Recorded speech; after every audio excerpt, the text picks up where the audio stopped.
How's it going? Welcome to the Entrepreneur Experiment podcast with me, Gary Fox. It is my pleasure to welcome back Oisin Hanrahan to the pod. He's been on the podcast once before when he was the CEO of Angie, which was valued at over 7 billion at the time.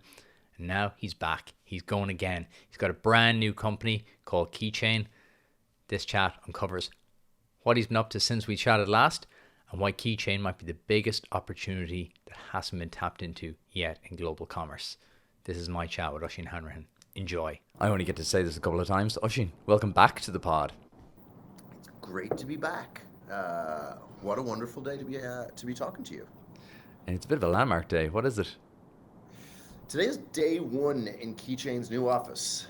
And by day one, I mean very early in the day. We're like 2 hours in. So if the internet goes out or if we're told we're in the wrong room, it's probably because we're in the wrong room. So yeah, we're excited to figure it all out. Most important thing I did today was bring my granola to work. So yeah, I want to make sure that I had a snack because don't want to be hungry. Got to fuel the brain cells. And you showed me your view there a minute ago. It's remarkable. So you're looking out at, what part of New York are you looking out at?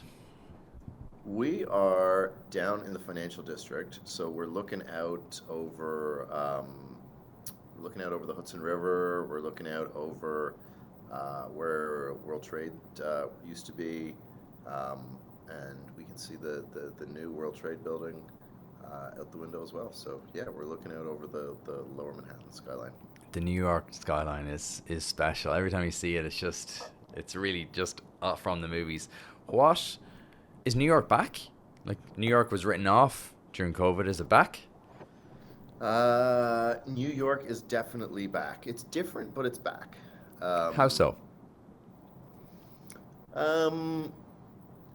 Look, I mean, I think during COVID, it really got hit.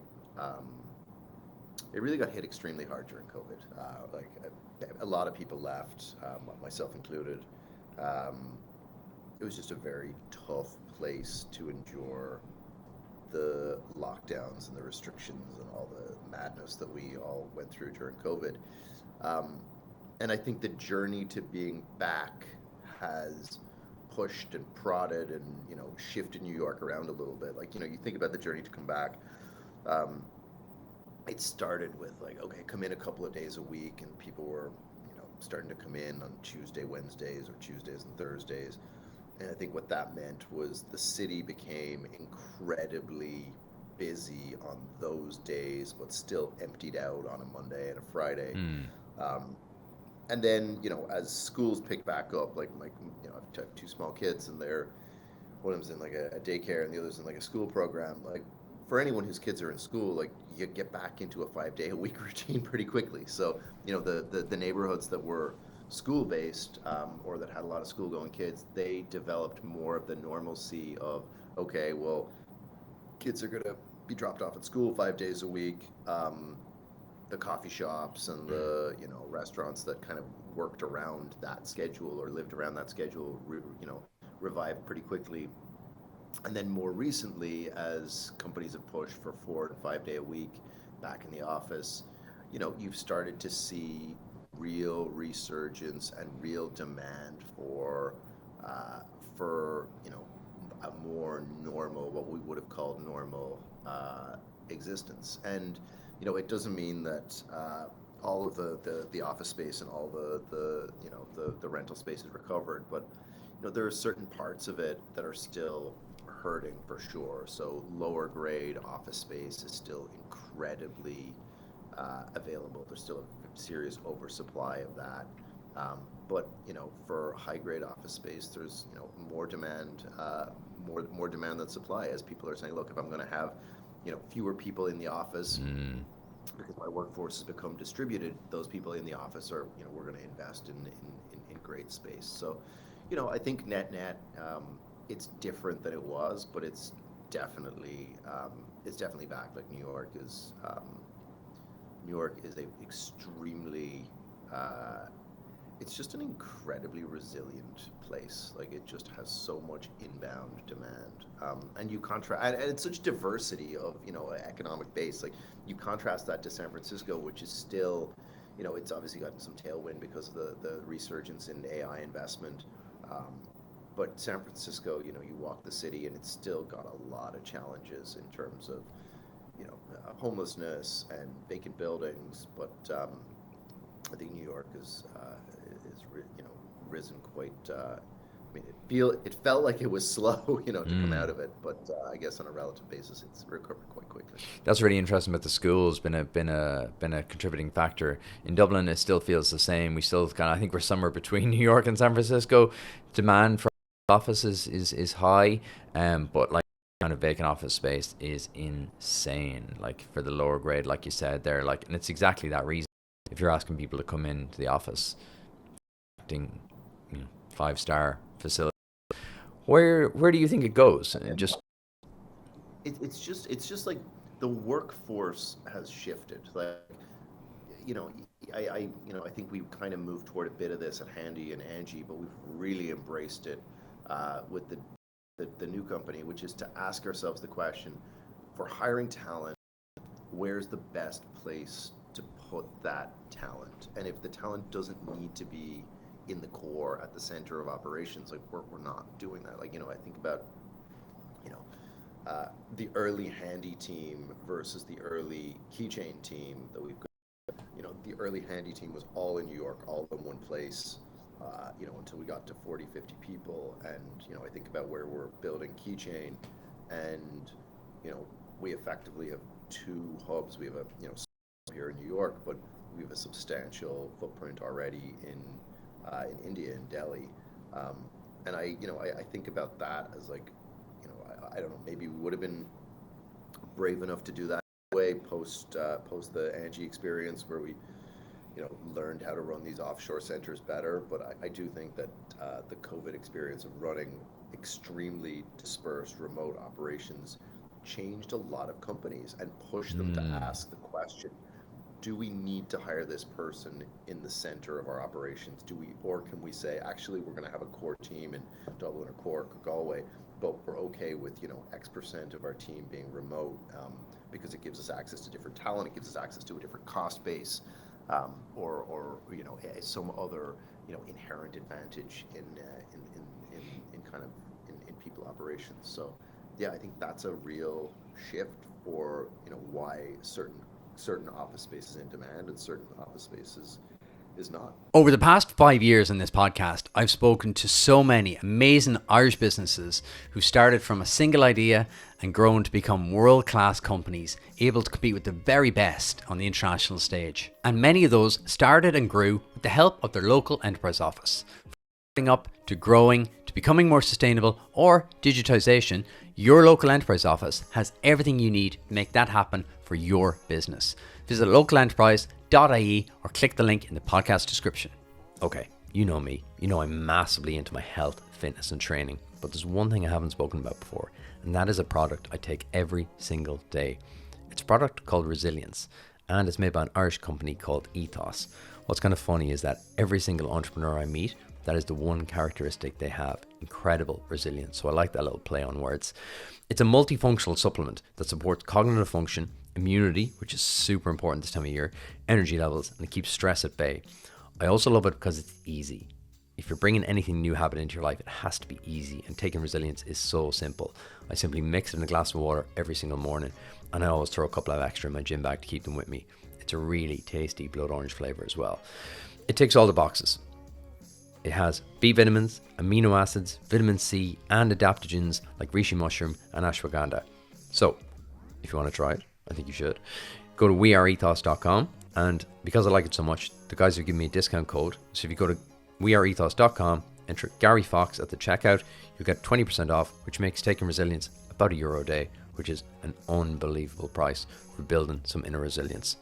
Check out weareethos.com. If you've been listening for a while, you know Iconic Offices have been my partner for ages now.